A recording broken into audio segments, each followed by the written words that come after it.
Samajwadi party के member of parliament ने बोला, बर्क साहब ने, वो आपने सुना, सलमान खुर्शीद ने जो बोला वो आपने सुना। क्या आपको लगता है आपकी मंशा भी थोड़ी शक वाली है, इसीलिए आप पे विश्वास नहीं कर पा रहा कोई? देखिए, हमारी मंशा बहुत साफ है। क्या है मंशा? स्वतंत्रता के 75 वर्ष के बाद बहुत से ऐसे ब्रिटिश की गुलामी की मानसिकता के विरासत के बहुत सी चीजें रह गई थी जिन्हें समाप्त करना जरूरी है। और मैं कोट करना चाहता हूं, डॉक्टर अंबेडकर ने 23 नवंबर 1948 को संविधान सभा की डिबेट में जब यह विषय आया तो उन्होंने कहा कि मुझे आश्चर्य है इस बात का कि पूरे देश में एक समान कानून क्यों नहीं हो सकता। और उन्होंने याद दिलाया कि यह मुस्लिम पर्सनल लॉ ब्रिटिश कब लाए? 1939 में। यानी कब यह बात हो रही? 48 की। उन्होंने कहा केवल 10 साल पहले पूरे भारत के सारे मुसलमान, यहां तक कि वो इलाके जो अब पाकिस्तान बांग्लादेश में चले गए, नॉर्थ वेस्ट फ्रंटियर प्रोविंस, सब कॉमन लॉ से गवर्न होते थे। तो यह क्यों नहीं हो सकता? तो यह फूट डालो राज करो की नीति की औपनिवेशिक विरासत को अभी तक लोग ढो रहे हैं और एकात्मता नहीं लाना चाह रहे हैं। इसलिए मैं यह कहना चाहूंगा, हम जानते क्यों लाना चाह रहे हैं। एक पुरानी पंक्ति थी कविता की कि उगा सूर्य कैसा कहो मुक्ति का ये, उजाला करोड़ों घरों में न पहुंचा। उसी की आगे की लाइन है, ना संयम व्यवस्था ना एकात्मता है, भरी है अभी तक मनों में गुलामी। वही राग अंग्रेजियत का पुराना सुनाते बड़े लोग नामी गिरामी। इसीलिए प्रजातंत्र की धार उतरी गगन पे मगर नीर जन सागरों तक न पहुंचा। तो अब मोदी जी के नेतृत्व में प्रजातंत्र की वह धार, वो सबके वो मुक्ति का सूर्य, उसका उजाला क्यों नहीं मुस्लिम बेटियों के पास धार्मिक नहीं है? आपका एजेंडा धार्मिक नहीं है। 10 सेकंड लाइन और कह दूं। जी जी, 10 सेकंड। देश में अनुराग शांत रहिए, आपका टर्न हो चुका है। 10 सेकंड जी। समानता की बात में सांप्रदायिकता नजर आती है और संप्रदाय सापेक्ष नियम में धर्मनिरपेक्षता नजर आती है। ऐसा विचित्र उदाहरण आपको दुनिया में कहीं देखने को नहीं मिलेगा। कलीमुल हफीज साहब, एक बड़ा मूल सवाल है, इसमें धार्मिक एजेंडा क्यों दिखाई देता है? क्या आपको लगता नहीं है कि इसको संवैधानिक दायरे में देखना चाहिए? आप सोचिए, जेडीयू, आम आदमी पार्टी, एनसीपी का उतना बड़ा सिद्धांतिक सपोर्ट नहीं है, लेकिन जेडीयू और आम आदमी पार्टी वो कह रही है कि सिद्धांतिक सपोर्ट है हमारा यूसीसी को लेकर। क्या करिएगा?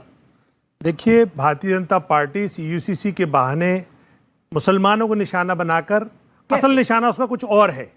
मिसाल के तौर पर इनकी अपनी सहयोगी पार्टी है नागालैंड में, एनडीपीपी, उसके अध्यक्ष ने ये कहा, जो चैंगवांग क्योंग है, कि हमें ये मंजूर नहीं है। इनकी एक और सहयोगी पार्टी है अकाली दल, उसने भी बाकायदा स्टेटमेंट देकर कहा कि इस यूसीसी के बहाने से अल्पसंख्यकों के जो अधिकार हैं वो सीमित कर दिए जाएंगे, उन पर डाका डाला जाएगा। इसके अलावा Nagaland Baptist Trust Association, Nagaland Tribal Council, उसके अलावा खासी हिल ऑटोनोमस डेवलपमेंट काउंसिल ने 24 जून को बाकायदा प्रस्ताव पर कर ये कहा। तीसरी बात, मिजोरम ने अपनी विधानसभा में फरवरी में ही ये प्रस्ताव पास करा कि इसके खिलाफ रहेंगे। और चौथी बात, झारखंड के 30 आदिवासी संगठनों ने आदिवासी समन्वय समिति बनाकर बाकायदा इनके खिलाफ प्रस्ताव पास किया। 5 जुलाई को वो जो देव कुमार धर उसके हेड हैं, उन्होंने पीटीआई को इंटरव्यू दिया कि हम 5 जुलाई को गवर्नर के खिलाफ खड़े होंगे। आपने लगभग 1 मिनट बोला। एक सेकंड सर, सवाल काउंटर सवाल है, अधिकार है ना काउंटर सवाल? पहले पूरी बात में कर लो। नहीं, एक सेकंड, काउंटर सवाल बिल्कुल, आप पूरी बात, आप ही के पास आ रहा हूं मैं, आप ही के पास आ रहा हूं। आप ये सब बातें कह रहे हैं, अगर बीजेपी के समर्थक बीजेपी के साथ नहीं आ रहे हैं तो बीजेपी उनसे निपटेगी। मैं आपसे पूछ रहा हूं कि आपको क्यों धार्मिक एजेंडा क्या दिखाई देता है? क्या जेडीयू और आम आदमी पार्टी को नहीं दिखाई दे रहा धार्मिक एजेंडा? मैं बताता हूं, देखिए, आपने एक भी प्रोग्राम किया कि किसी आदिवासी इसका विरोध कर रहा है? आपने कितने प्रोग्राम कर लिए कि मुसलमान विरोध कर रहे हैं? सारी बाइट मुसलमानों को दिखा रहे हो आप, तो एक भी आदिवासी की दिखाई, क्योंकि आप भी उनके एजेंडे को सपोर्ट कर रहे हो। जेडीयू और आम आदमी पार्टी भी कर रही है, ये पूरे देश जेडीयू और आम आदमी पार्टी भी कर रही है। क्या आप भारतीय जनता पार्टी के एजेंडे को आगे बढ़ा रहे हो? इसे हिंदू मुस्लिम करके दिखा रहे हो? सच्चाई ये देश ये आपके मौलवी मौलाना बोल रहे हैं, सांसद बोल रहे हैं, आपने आदिवासी इसके अलावा पॉलिटिकल पार्टी बोल रही है, all India Muslim personal law board बोल रहा है, तो कोई क्या करेगा? देखिए, वो प्राइवेट लोग हैं। मैंने जो बात कही है, मैंने बाकायदा संगठन का नाम बताया आपको। आप अच्छा, आम आदमी पार्टी का आम आदमी पार्टी के बीजेपी के एजेंडे में फंसी हुई है। बिल्कुल, अगर आम आदमी पार्टी यूसीसी का सपोर्ट करेगी तो बीजेपी को सपोर्ट कर रही है। और क्या जेडीयू, कोई भी पार्टी हो, और एनसीपी, देखिए ये यूसीसी डॉक्टर भीमराव अम्बेडकर ने कहा था कोई भी सरकार यूसीसी को बिना अल्पसंख्यकों को बनाए हुए लाएगी, ऑडियंस के पास आऊंगा, पागल गवर्नमेंट कहलाएगी, मेड गवर्नमेंट कहलाएगी। बताइए कहाँ लिखा है? ये भीमराव अम्बेडकर साहब ने अपने लास्ट स्पीच में कहा। ओके, प्रियंका कक्कड़, आप लोग भी समर्थन में, आप भी सपोर्ट कर रहे हैं।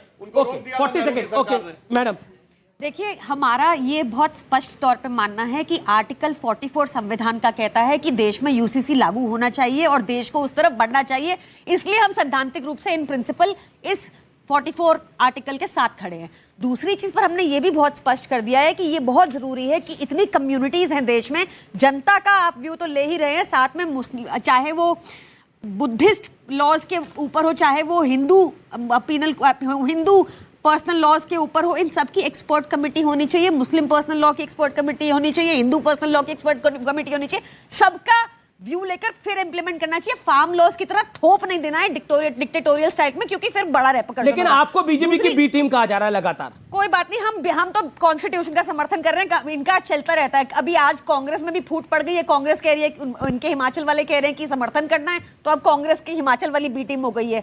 तो छोड़िए, मेरा एक सिंपल सा कहना है कि देखिए इसका रेपरकशन, इसमें प्रॉब्लम क्या है। इन्होंने कहा अब जो ये कांग्रेस तो वही कहेगी जो राहुल गांधी प्रियंका गांधी कहेंगे। इसको क्वेश्चन से क्वेश्चन ही एक, मतलब मैं सुधांशु जी से एक्सपेक्ट करती हूँ कि ये अच्छे से इसको आर्टिकुलेट करके बताएंगे कि जो यूसीसी गोवा का है उसमें ये प्रोविजन है कि एक हिंदू आदमी 2 शादियां कर सकता है अगर महिला को बेटा जो समाजवादी पार्टी के सांसद ने बोला उससे सहमत हैं आप? नहीं, आप मत घुमाइए ना। गोवा में इनकी सरकार है तो ये यूसीसी मॉडल कहता है। ये कह रहे हैं कि उत्तराखंड वाला यूसीसी ब्लूप्रिंट होगा जो अभी तक जारी नहीं हुआ, इसलिए चर्चा मुश्किल है। पर उस ब्लूप्रिंट की भी एक बात लीक हुई है और उसमें यह है कि महिला, अगर मर्द और पुरुष में लड़ाई हो जाए, डिवोर्स की स्थिति हो जाए, तो जो बच्चा होगा वो दादा दादी के पास रहेगा, जबकि हिंदू कानून में यह है कि बच्चा मां के पास रहेगा। तो इन बातों पर चर्चा जरूरी है। ये बड़ी बहुत डिटेलिंग की आप बात कर रही हैं। मैं सीधा आचार्य प्रमोद कृष्णम का रुख करता हूं। आचार्य प्रमोद कृष्णम, यूसीसी के विषय के ऊपर आम आदमी पार्टी का सिद्धांतिक समर्थन है। कांग्रेस आम आदमी पार्टी से नहीं सीख रही है या सीखना नहीं चाहती है? कांग्रेस वाली सीख गई। जी आचार्य जी, कांग्रेस पार्टी बहुत पुरानी पार्टी है, बल्कि देश की सबसे पुरानी पार्टी है, सबसे बड़ी पार्टी है। तो आम आदमी पार्टी को कांग्रेस से सीख लेनी चाहिए। और कांग्रेस पार्टी, कर्नाटक में गारंटी भी हमारे आपके बीच नहीं बोले, कांग्रेस वो सारे जवाब देंगे। आप कॉपी कर रहे हैं, नहीं कर रहे जी, आपने कैसा बीज बोया है कि देखिए झगड़ा हमारा और आम आदमी का भी करा दिया। अब मुझे टोक रही हैं, नहीं ठोक रही सर, नहीं प्लीज, आम आदमी पार्टी की सम्मानित प्रवक्ता।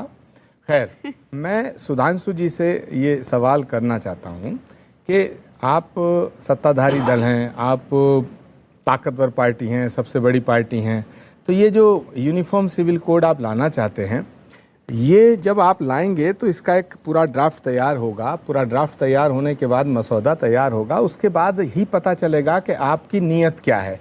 फिलहाल मुझे जो लग रहा है वो आपकी नीयत में खोट लग रहा है। अगर देश के हित के अंदर, देश के हित में, बिल्कुल हम चाहते हैं कि देश में एक संविधान, एक कानून लागू होना चाहिए, सब लोग एक समान होने चाहिए, लेकिन वो आप करेंगे कैसे?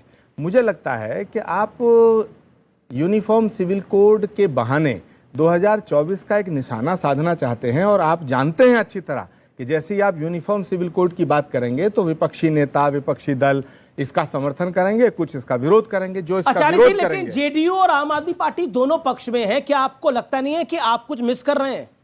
अरे भाई, जेडीयू का फैसला जेडीयू करेगा, आम आदमी पार्टी का फैसला आम आदमी पार्टी वाले करेंगे, शामिल है कांग्रेस पार्टी। इसका कोई जरूरी थोड़ा ही है सूतना कपात जुलाई से लट्ठम लट्ठा। अभी बिल लाए नहीं हो, मसौदा तैयार नहीं किया है और हमारी लड़ाई शुरू करा दी अमित जी आपने, बॉल उछाल दी। लेकिन सवाल इस बात का है, मैं बताना चाहता हूं, सवाल इस बात का है कि भारत मैंने शुरू कराई। आपका प्रवक्ता कहता है कि उनके मुख्यमंत्री के बारे में एक शराब घोटाले में है, दूसरे को वो शराबी शब्द से नवाज देता है, लड़ाई मैंने शुरू कराई।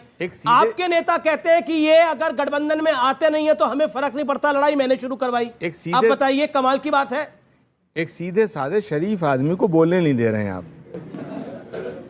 सुधांशु जी भी हमला कर रहे हैं, आम आदमी पार्टी भी हमला कर रही है और आप भी मुझ पर हमला कर रहे हैं। एक बेचारे अनुराग भदौरिया जो मेरे बीच में नहीं बोल रहे हैं, ये सबसे सीधी पार्टी वाले हैं। देखिए जुगलबंदी शुरू हो रही है। मुझे पूरा करने दीजिएगा। अरे मैंने तो आपको पूरा मौका पूरा करने दीजिएगा। जी। देखिए, देश के हित के अंदर, देश के हित में अगर बीजेपी या इनकी सरकार कोई ऐसा कानून लाती है जो देश के लिए बड़ा जरूरी है तो बिल्कुल हम उसका समर्थन करेंगे। लेकिन ये पता कैसे चलेगा? ये पता तब चलेगा जब ये बताएंगे कि इस यूनिफॉर्म सिविल कोड में क्या घटा रहे हैं और क्या बढ़ा रहे हैं, क्या तोड़ रहे हैं, क्या जोड़ रहे हैं, क्योंकि भारत विविधताओं का देश है। सुधांशु तो जी, इनको स्पष्ट करना पड़ेगा। इसकी जिम्मेदारी किसकी ठीक है? है, मिश्रेश जी, मेरी तो है नहीं, इनकी है।